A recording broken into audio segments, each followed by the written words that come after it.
الحمدللہ رب العالمین والعاقبۃ للمتقین والصلاة والسلام علی سید الانبیاء والمرسلین اما بعد فاعوذ باللہ من الشیطان الرجیم بسم اللہ الرحمن الرحیم۔ آج 18 رمضان المبارک ہم قرآن اور رمضان کے حوالہ سے چند معروضات سننے سنانے کی سعادت حاصل کریں گے۔ اللہ رب العزت ہمیں عمل کی توفیق عطا فرمائے۔ نبی پاک صلی اللہ علیہ وآلہ وسلم نے ارشاد فرمایا، الصیام والقیام یشفعان للعبد یوم القیامہ، کہ روزہ اور رات کا قیام یہ میدان محشر میں انسان کی سفارش کریں گے۔ یقول الصوم ربی منعتہ طعام و شراب بالنہار ویقول القرآن منعتہ النوم باللیل فشفعنا فیہ۔ مسند احمد اور سنن نسائی کی یہ روایت ہے۔ نبی پاک صلی اللہ علیہ وآلہ وسلم نے فرمایا کہ روزہ اور قرآن قیامت کے دن بندے کی سفارش کریں گے، اور روزہ اللہ کی بارگاہ میں یہ عرض کرے گا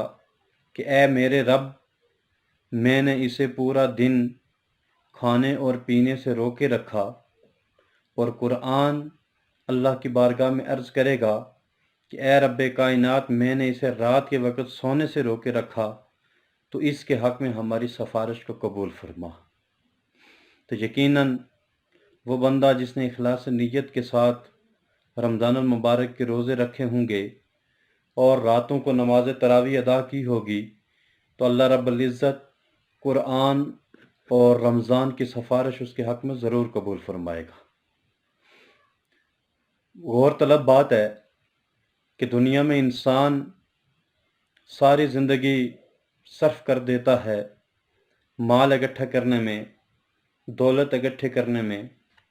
مکان بنانے میں، محلات بنانے میں، جائیداد بنانے میں، اور بینک بیلنس بنانے میں، اور پھر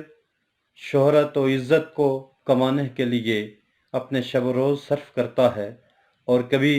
عہدہ اور منصب کے حصول کے لیے انسان اپنے زندگی کے لیل و نہار بسر کرتا ہے۔ اور اگر انسان بے بہا دولت دنیا کے اندر اکٹھی کر لے، بہت بڑے محلات بنا لے، اور اس کے ساتھ ساتھ ایک بڑی جائیداد کا مالک بھی بن جائے، اور بینک بیلنس بھی اس کے پاس بہت ہو، وہ زندگی تو آسائش و آرام کے ساتھ بسر کر سکتا ہے، عیاشی کر سکتا ہے، لیکن یہ عیاشی صرف اس وقت تک ہوگی جب تک اس کی سانس کا رشتہ اس کے جسم کے ساتھ قائم ہے۔ جب تک روح اور جسم کا رشتہ آپس میں بحال ہے، اس وقت تک ہی یہ ساری آسائشیں، یہ ساری راحتیں ہو سکتی ہیں۔ اور جب انسان قبر کے حوالے ہو جاتا ہے تو پھر وہ مال، وہ اولاد، وہ جاہ و منصب، وہ جائیداد، وہ محلات جس کے لیے انسان اپنی ساری زندگی صرف کر دیتا ہے، وہ سارے کے سارے صرف قبر میں سرہانے تک ہوتے ہیں، کوئی قبر میں ساتھ جانے والا نہیں ہوتا۔ یہ مال جس کی لالچ اور حرص انسان کے دل میں ہوتی ہے، یہ اگر اللہ کے راستے میں خرچ نہ کیا ہوگا تو یہ مال بھی وہاں کوئی فائدہ دینے والا نہیں ہے۔ فائدہ دینے والی وہی چیز ہے جو اس نے اللہ کے راستے میں خرچ کر دی اور اہل و عیال کے لیے خرچ کر دی، باقی کوئی چیز وہاں سفارش کرنے والی نہیں ہے، نہ قبر کے اندر نہ میدان محشر میں۔ قبر میں بھی انسان کے اعمال ساتھ جائیں گے، قرآن کی تلاوت ساتھ جائے گی، اللہ کا ذکر ساتھ جائے گا، نمازیں ساتھ جائیں گی، اعمال حسنہ ساتھ جائیں گے، وہاں دنیا کی اور کوئی چیز ساتھ دینے والی نہیں ہے۔ اور پھر خوش نصیب ہے وہ انسان جنہوں نے اپنی زندگی میں اپنا تعلق اللہ کے قرآن کے ساتھ وابستہ رکھا، جنہوں نے قرآن کی تلاوت کو حرز جاں بنایا، جنہوں نے قرآن کو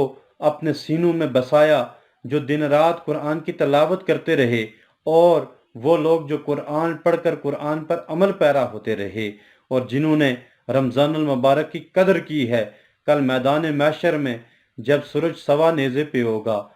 عرش الہی کے سایہ کے سوا اور کوئی سایہ نہیں ہوگا، اور انسان نفسا نفسی کے عالم میں ہوگا، وہاں پر صرف ایک ہی کہ انسان کے اعمال اچھے ہوں،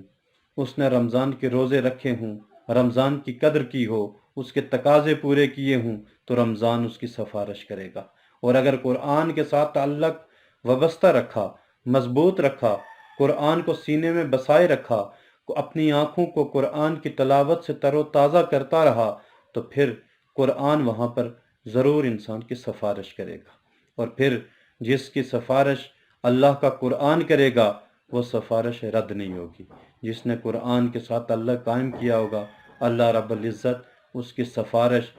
قرآن کی سفارش اس کے حق میں ضرور قبول فرمائے گا، اور رمضان کی سفارش بھی اللہ رب العزت اس کے حق میں ضرور قبول فرمائے گا۔ اس لیے جو سانسیں باقی ہیں، جو زندگی کے ایام باقی ہیں، جو روزہ بھی ہمیں نصیب ہوتا ہے، رمضان کی جتنی گھڑیاں ہمیں ملتی ہیں، ہم اس انداز سے بسر کریں کہ ہم اس چیز کے حقدار ہوں کہ کل میدان محشر میں رمضان ہماری سفارش کرے۔ ہم قرآن کے ساتھ تعلق کو اس طرح مضبوط کریں کہ کل میدان محشر میں جب ہمارے اعمال میں کسی برائی کی وجہ سے ہمارا خاتمہ جو ہے وہ ٹھیک نہ ہو رہا ہو، وہاں قرآن اٹھ کر ہماری سفارش کرے، اور اللہ رب العزت قرآن کی سفارش کو قبول کرتے ہوئے ہماری بخشش فرما دے۔ اللہ رب العزت رمضان اور قرآن کے فیوز و برکات ہمیں نصیب فرمائے۔ وما علیہ الا البلاغ المبین۔